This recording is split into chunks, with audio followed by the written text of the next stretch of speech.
अपने रोजमर्रा के काम करते समय किसी का ध्यान नहीं जाता कि अचानक आसमान बारिश की जगह उन पर कचरा बरसाने लगा। कचरा गिरने की रफ्तार इतनी तेज थी कि जो भी उसकी चपेट में आता कुचल कर मारा जाता। हालात इतने बेकाबू हो गए कि शहरों में फौरन इमरजेंसी लागू करके आर्मी तैनात कर दी जाती है। कोई नहीं जानता था ये कचरा यहाँ कैसे और कौन बरसा रहा है, लेकिन कचरा देखकर एक बात साफ थी कि ये सब समुद्र के अंदर से आ रहा है, क्योंकि लॉस एंजलिस के बीचों बीच अचानक टाइटैनिक प्रकट हो गया, जो आज से 115 साल पहले डूबा था और उसे अब तक कोई निकाल नहीं पाया। इतना कम नहीं था कि बहामास आइलैंड पर अचानक एक ऐसा समुद्री जीव बाहर निकल आया जिसे आज से पहले इंसानों ने कभी नहीं देखा था। आर्मी ने उसको तुरंत ही नोटिस कर लिया, जिस कारण वहाँ फौरन जनरल ऑस्टन को बुलाया जाता है। जनरल उसे कुछ पूछ पाता इससे पहले ही वो क्रिएचर उनको चेतावनी देते हुए कहता है, मैं इंसानों के लिए हमारी रानी का दिया हुआ ऑर्डर लेके आया हूँ। आज से ठीक 3 दिन बाद हमारी रानी आपसे मिलने आएगी। वक्त और जगह भी हम बताएंगे। अब तुम इंसानों का इस धरती पर वक्त खत्म होता है। जवाब में जनरल कहते हैं, तुम हमें इस तरह धमकी नहीं दे सकते। क्रिएचर ने कहा, आज की तबाही देखकर तुम लोगों को अंदाजा तो हो ही गया होगा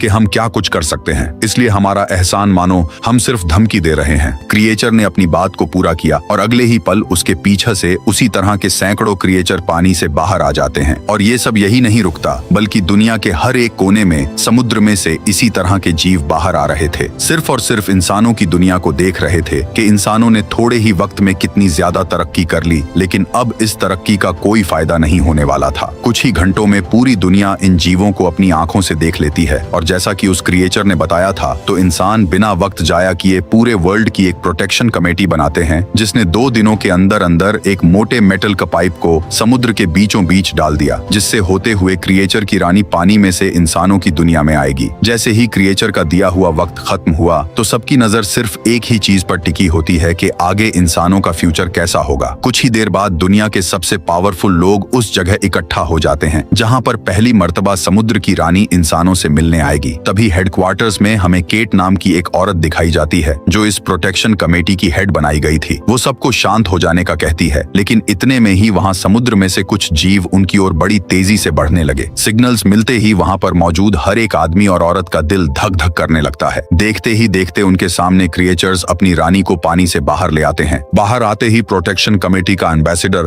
पूरी इंसानियत की तरफ से क्रिएचर्स की रानी से बात करने लगता है। वो जो कुछ भी बोलता वो पहले से डिसाइड किया गया था, लेकिन रानी उसकी बातों का जवाब दिए बिना ही उसे दूर हो जाने का कहती है। रानी ने कहा, हम स्टीव नाम के आदमी से बात करेंगे। ये सुनकर वहाँ पर मौजूद हर एक आदमी हक्का बक्का रह गया, क्योंकि स्टीव एक मामूली सा CIA एजेंट था, जिसे नेगोशिएशन के बारे में कुछ पता नहीं होता। क्रिएचर्स की रानी ने कहा, मेरा नाम है सराबी और मैं अगर बातचीत करूंगी तो सिर्फ और सिर्फ स्टीव से। इतना कहकर वो वापस चली जाती है। केट तुरंत ही स्टीव और उसकी फैमिली को गवर्नमेंट की कस्टडी में ले लेती है। केट को लगा शायद स्टीव इन जीवों से मिला हुआ है। स्टीव ने कहा, मैं भी आप ही की तरह इन जीवों को पहली मर्तबा देख रहा हूँ। दुनिया में हर तरफ ये न्यूज फैली हुई थी कि आखिर सराबी ने स्टीव को ही क्यों चुना। केट स्टीव को लेकर एक सीक्रेट रूम में आ जाती है, जहाँ से आगे सबकी नजरों से छुपते छुपाते हुए स्टीव को सराबी के पास ले जाया गया। लेकिन अब यहाँ पर कोई मीडिया वाले और बाकी के लोग मौजूद नहीं थे। स्टीव सराबी को कहता है, मैडम आपसे गलती हो गई है, मैं तो एक मामूली सा एजेंट हूँ, अगर मुझसे कोई भी गलती हो गई तो पूरी इंसानियत मुझे ही कोसेगी। लेकिन सराबी कहती है, मैं इंसान का दिमाग पढ़ सकती हूँ और मैंने तुम में सिर्फ और सिर्फ सच्चाई देखी। ये सुनकर वहाँ पर मौजूद केट और बाकी के लोग हैरान हो जाते हैं, क्योंकि सराबी में बेशुमार पावर्स थी। स्टीव ने कहा, अगर तुम मेरा दिमाग पढ़ सकती हो तो हमारी बात करने का कोई फायदा नहीं।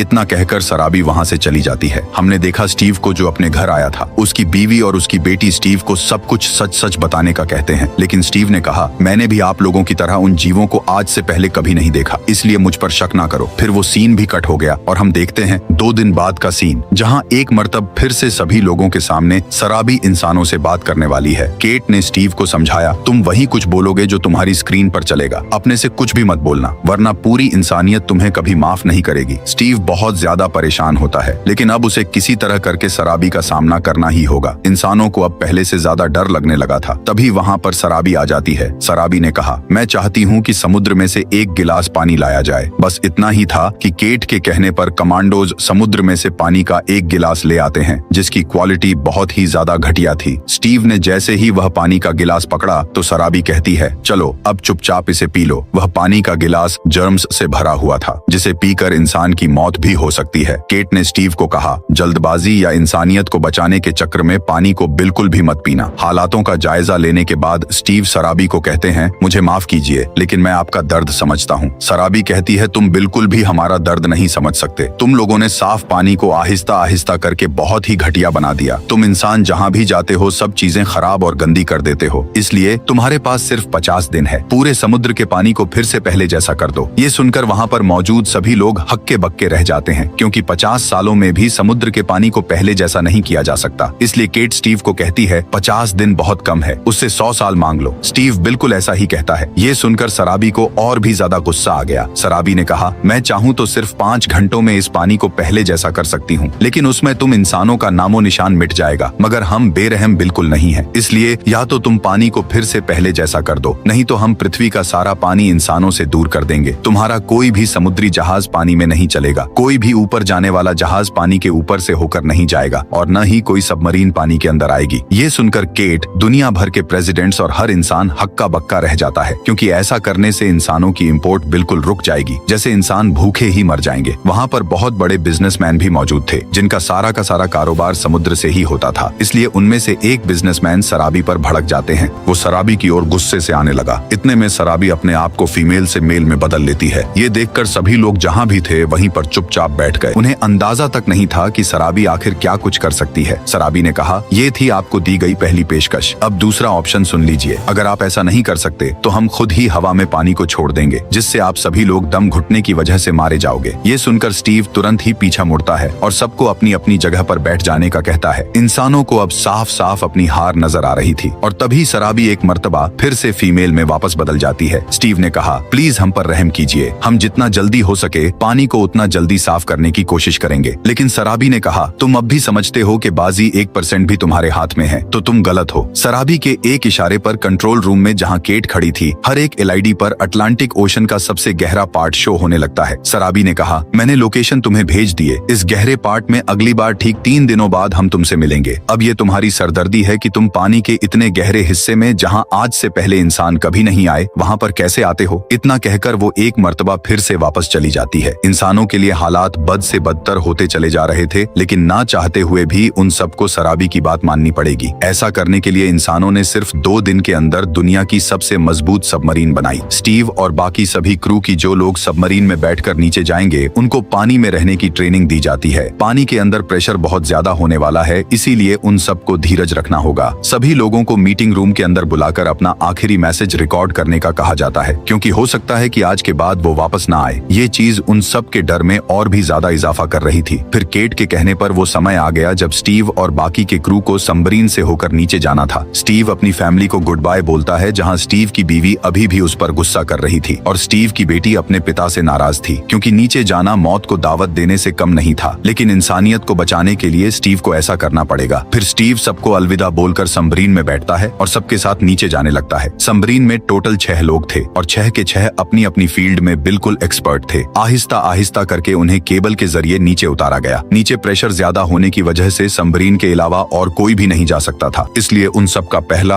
और आखिरी सहारा रेडियो था। नीचे जाते जाते उन्हें बहुत ज्यादा घबराहट हो रही थी, लेकिन स्टीव बात बात पर सबको हौसला देता है। यहाँ हम देखते हैं केट को, जो प्रेसिडेंट के सामने खड़ी थी। प्रेसिडेंट ने कहा, चाहे जो कुछ भी हो जाए, हमें उनकी पानी वाली शर्ट नहीं माननी चाहिए, क्योंकि अगर हम अपने समुद्री जहाज और ट्रांसपोर्ट को रोक देंगे तो अमेरिका की इकोनॉमी बहुत कमजोर हो जाएगी, जिससे हम ज्यादा देर तक ताकतवर नहीं रहेंगे। लेकिन केट उन्हें समझाती है कि अब ताकत सिर्फ और सिर्फ सराबी के हाथों में है। वो चाहे तो हम सबको गुलाम बना सकती है, और चाहे तो इंसानियत का नाम और निशान तक मिटा सकती है। लेकिन वहाँ पर बैठे हुए कुछ करप्ट लीडर्स पैसों के पुजारी थे, और वो किसी भी हालत में ट्रांसपोर्ट को रोकना नहीं चाहते थे। खैर, यहाँ पर हम देखते हैं जनरल ऑस्टिन और बाकी सभी क्रू को, जो आहिस्ता आहिस्ता करके समुद्र के बहुत गहरे हिस्से में पहुंच गए थे। वो जैसे ही नीचे जाते गए तो उनकी सबमरीन बहुत जोर से आवाज करने लगती है। जनरल ने कहा, ये सब बिल्कुल नॉर्मल है, क्योंकि पानी का दबाव बहुत ज्यादा है, इसलिए धीरज रखो। लेकिन एक वक्त ऐसा आता है जब सबमरीन को एक बहुत जोर का झटका लगा, जिस कारण से सबमरीन का गवर्नमेंट और प्रोटेक्शन कमेटी से कम्युनिकेशन सिस्टम पूरी तरह टूट जाता है। सबमरीन के अंदर बैकअप जनरेटर्स चालू हो गए थे, लेकिन तभी उन्हें महसूस हुआ कि सबमरीन अब नीचे जमीन पर जा लगी है। इसलिए बहुत ज्यादा हिम्मत करने के बाद सबसे पहले जनरल ऑस्टिन जैसे ही बाहर जाने लगे तो उन्होंने देखा कि सबमरीन का दरवाजा अब अंदर की तरफ टूटने की बजाय बाहर की तरफ टूट गया है। और हैरानी की बात थी कि सबमरीन में पानी नहीं घुस रहा था, इसलिए वो सब आहिस्ता आहिस्ता करके बाहर निकल आते हैं। वहाँ पर पानी की जगह नॉर्मल हवा मौजूद थी। जैसे ही स्टीव ने ऊपर देखा तो ऊपर चमकती हुई तारे एक घेरा बनाए हुए थीं, जिस कारण से बाहर का पानी बाहर ही रुके हुए था। तभी स्टीव ने दीवार में मौजूद अजीब तरह के समुद्री अंडों को देखा। वो कुछ सोच समझ पाते इतने में वहाँ पर सराबी आ जाती है। सराबी ने उन सभी को अपने पीछे चलने का बोला। सराबी ने कहा, तुम हेलमेट उतार सकते हो और अपनी ऑक्सीजन को बचा सकते हो। लेकिन सब लोग ऐसा करने से डर रहे थे, इसलिए वो स्टीव के पास आई और उसके दिमाग को पढ़ने के बाद तुरंत ही स्टीव का हेलमेट उतार देती है, क्योंकि स्टीव सराबी पर भरोसा करता था, जिस कारण से स्टीव ने सराबी को नहीं रोका। हैरानी की बात थी कि इतना ज्यादा प्रेशर होने के बावजूद भी स्टीव आसानी से सांस ले पा रहा था। स्टीव की हालत देखकर सभी ने जनरल ऑस्टिन के ऑर्डर पर अपने अपने हेलमेट को उतार दिया। फिर वो सभी सराबी के पीछे चलने लगते हैं। सराबी उन सबको कहती है कि हम लोग यहाँ खुशी खुशी जिंदगी बिता रहे हैं, लेकिन बाहर की वो मछलियाँ जो बेचारी हमारी तरह पानी को फिल्टर करके सांस नहीं ले सकती, वो हर रोज सैकड़ों की तादाद में मारी जा रही है। इसलिए न चाहते हुए भी हमें इंसानियत पर दबाव डालना पड़ा। बातों ही बातों में पता नहीं चलता कि कब सराबी के ऑर्डर पर पीछा से रास्ता बदल जाता है, जिस कारण से एक जगह पर सराबी और स्टीव अलग ही चैम्बर में आ जाते हैं। स्टीव ने कहा, तुम्हारा हमें यहाँ पर लाने का कोई ना कोई मकसद तो जरूर होगा। जवाब में सराबी ने कहा, जैसे तुम्हारा दिल नर्म है, मेरा दिल भी उसी तरह नर्म है। मैं नहीं चाहती कि इंसानियत को हमसे कोई खतरा हो। लेकिन बातों ही बातों में स्टीव ने कहा, क्या मैं टच कर सकता हूँ? सराबी ने स्टीव को ऐसा करने की परमिशन दे दी। स्टीव ने कहा, तो तुम हमारे साथ इतना बुरा बर्ताव क्यों कर रही हो? तुम चाहती हो कि हमें कोई नुकसान ना पहुँचे, तो प्लीज हमारी मदद करो। लेकिन सराबी ने कहा, वक्त आने पर मैं सब ठीक कर दूंगी। तभी सराबी एक मर्तबा फिर से रास्तों को पहले जैसा कर देती है और सब लोग फिर से एक हो गए। सराबी ने उन्हें अपने पीछे चलने का कहा। चलते चलते वो ने एक जगह पर लाकर खड़ा कर देती है, जहाँ सराबी के सिपाही उन सब इंसानों को बहुत गुस्से से देख रहे थे। सराबी ने कहा, यह सिपाही तो कुछ भी नहीं, हमारी तादाद तुम्हारी सोच से भी परे है। सराबी कहती है, आज के बाद कोई इंसानों को बुरी नजर से नहीं देखेगा। इनका दिल भी हमारी तरह नरम है और इन्हें नहीं पता था कि ये हमें नुकसान पहुंचा रहे हैं। सराबी कुछ और कह पाती इससे पहले ही हम देखते हैं स्टीव के क्रू में मौजूद एक साइंटिस्ट को, जो और किसी नहीं बल्कि प्रेसिडेंट ने ही भेजा था। उनका मकसद था कि वो सराबी के पास जाए और उसे बॉम्ब से उड़ा दे। वो जैसे ही सराबी के पास आया तो स्टीव ने उसकी चाल को फौरन समझ लिया। स्टीव उस पर कूद पड़ता है, जिस कारण से वो बॉम्ब नीचे गिर जाता है। लेकिन वो बॉम्ब इतना शक्तिशाली था कि वहाँ पर मौजूद हर एक चीज के चीथड़े चीथड़े उड़ गए। जिस पिंजरे ने उन सबको बाहर के पानी से बचा रखा था, वो पिंजरा टूट जाता है और पानी बहुत प्रेशर के साथ अंदर आने लगा। अब ना चाहते हुए भी सराबी स्टीव के अलावा और किसी को बचा नहीं पाती और वो स्टीव को लेकर तुरंत ही समुद्र के ऊपर आ जाती है। यहाँ हम देखते हैं केट के घर का सीन, जहाँ वो अपने पति के साथ दुनिया में होने वाले हालातों को डिस्कस कर रही थी कि तभी उन पर स्नाइपर से कोई गोलियां चला देता है। हो ना हो, ये काम प्रेसिडेंट का ही था, क्योंकि वो नहीं चाहता कि उसके पैसे और इकोनॉमी के बीच कोई भी आए। खुशकिस्मती से केट तो बच जाती है, लेकिन उसका हस्बैंड मारा गया। यहाँ हम देखते हैं सराबी को, जो स्टीव को लेकर समुद्र के किनारे पहुंच जाती है, लेकिन बाकी के क्रू मेंबर्स नीचे पानी के प्रेशर से ही मारे गए। यह चीज स्टीव को बहुत ज्यादा दुख देती है। स्टीव बार्कली प्रोटेक्शन कमेटी से माफी मांगता है। इतने में वहाँ पर केट भी आ जाती है, जो अपने पति को दफनाए बिना ही स्टीव को हौसला रखने का कहती है। स्टीव ने कहा, हमारे क्रू में एक गद्दार था, वो सराबी को मारना चाहता था, उसी ने ही सारा काम बर्बाद कर दिया। अब हो सकता है कि इंसानियत खत्म हो जाए, लेकिन याद रहे मैंने मरते दम तक इंसानियत को बचाने की पूरी कोशिश की। तभी सीन शिफ्ट हुआ और हम देखते हैं एक कार्गो हेलीकॉप्टर को, जो पिंजरे को उठाकर ट्रक में लोड करता है और उस ट्रक को सीधा प्रोटेक्शन कमेटी के हेड ऑफिस ले जाया जाने वाला था, ताकि गवर्नमेंट वाले अपने लोगों की मौत के बारे में सराबी से बातचीत कर पाएं। तभी वहाँ पर एंट्री होती है स्टीव की, जो सबसे छुपता छुपाता हुआ ट्रक पे चढ़ा। उसने फौरन ट्रक को स्टार्ट किया और जैसे ही आगे बढ़ने की कोशिश की तो सारे कमांडोज उसका रास्ता रोक लेते हैं। वहाँ पर सार्जेंट हैना भी मौजूद थी, जो स्टीव को कहती है, तुम्हारा यहाँ से आगे जाना नामुमकिन है। स्टीव ने कहा, तुम्हें किसने बोला कि मैं आगे जा रहा हूँ? इतना कहकर स्टीव ने बैक गियर लगाया और ट्रक को पीछे पूरी जोर से ले जाने लगा, लेकिन समुद्र के किनारे पर जाकर उसने ट्रक पे ब्रेक लगा दी, जिससे सराबी का पिंजरा झटका लगने के वजह से पानी में गिर जाता है और फौरन से सराबी पानी के अंदर फ्री हो गई। तभी स्टीव ने ट्रक से नीचे उतरकर पानी में छलांग लगा दी और सराबी ने स्टीव को पकड़कर उसकी जान बचा ली। स्टीव का ये कारनामा पूरी दुनिया में मशहूर हो जाता है। स्टीव के खिलाफ बोलने वाले लोग सबको बताते हैं कि ये सब सोची समझी साजिश है। सराबी ने स्टीव को किसी वजह से ही चुना था, लेकिन फिलहाल हम देखते हैं केट को, जिसे कुछ भी समझ नहीं आ रही थी। केट की असिस्टेंट केट को बोलती है कि आपको अपने हस्बैंड को दफना देना चाहिए, लेकिन केट ने कहा, अगर हम फेल हो गए तो पूरी इंसानियत को दफनाना पड़ेगा। जैसे ही वो अपने ऑफिस से बाहर जा रही थी कि तभी वहाँ पर अलार्म बजने लगते हैं, इसलिए इमरजेंसी में सब लोगों को बिल्डिंग में बुलाया जाता है। अब जैसा कि स्टीव तो वहाँ पर था नहीं, इसलिए केट खुद ब खुद अम्बेसडर बनकर सामने आती है। सामने इस मर्तबा सराबी नहीं बल्कि इरिगोस नाम का एक नया राजा था, जो सराबी के जाने के बाद इन जीवों ने चुना है। इरिगोस कहता है शराबी एक गद्दार थी और जैसे ही वो हमें मिल जाएगी तो हम उसे बहुत दर्दनाक मौत देंगे। वो तुम लोगों का भला करना चाहती थी, लेकिन उसने आखिरकार हमारे लोगों को ही जान से मार दिया। लेकिन मैं शराबी जैसा बिल्कुल भी नहीं हूँ, मैं तुम लोगों को मौका तक नहीं देने वाला। इतना कहकर इरिगोस ने अपनी छड़ी को जैसे ही जमीन पर मारा तो उसकी छड़ी 3 सेकंड में ही जंग लगने के कारण कमजोर हो जाती है। इरिगोस कहता है अगर तुम अपने खिलौनों को यानी अपने न्यूक्लियर वेपन्स को हम पर आजमाना चाहते हो तो हम 1 सेकंड में उन सबको जंग लगा देंगे, जिस कारण से वो बेकार हो जाएंगे। इतना ही नहीं, हम चाहें तो धरती पर से सांस लेने के लिए ऑक्सीजन को ही खत्म कर दें और सारी ऑक्सीजन पानी में आ जाएगी, जिस कारण से तुम 3 मिनट में इंसानियत का अंत देख लोगे। इसलिए अगर शराबी मुझे सुन रही है तो खुद ब खुद ही अपने आप को हमारे हवाले कर दे ताकि उसकी मौत आसान हो जाए। केट कुछ कह पाती इससे पहले ही इरिगोस वहां से चला जाता है और इतनी भयानक धमकी सुन लेने के बाद सब लोग इरिगोस और उन जीवों से बेइंतहा डरने लगे। इसी तगड़े सस्पेंस के साथ फिल्म का पहला पार्ट यहीं खत्म हो जाता है। शुक्रिया दोस्तों।